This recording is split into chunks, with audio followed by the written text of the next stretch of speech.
What is up everyone? Welcome back to our YouTube channel. So for today's video, we're going to compare Copilot versus Monarch Money.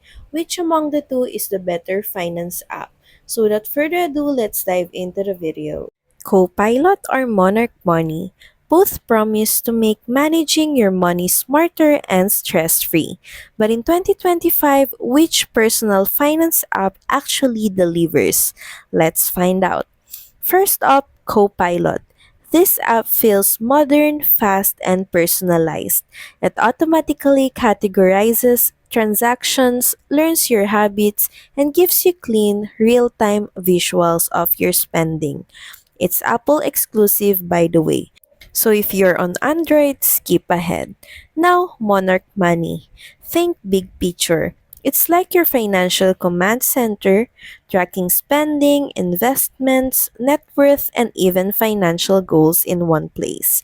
And yes, it works with couples or shared finances too. You can link bank accounts, credit cards, crypto, brokerage accounts, the works, and it's fully cross-platform. Both are premium tools. Copilot runs about $95 a year, while Monarch starts at $99. They're close, but Monarch gives you more depth, while Copilot wins on design and ease of use. So which is actually better? Choose Copilot if you want a beautifully designed, super smart daily budgeting tool and you're on iOS. Choose Monarch if you're managing long-term goals, multiple accounts, or sharing finances with a partner. In 2025, it's not just about tracking spending, it's about understanding your money, and both these apps help in totally different ways.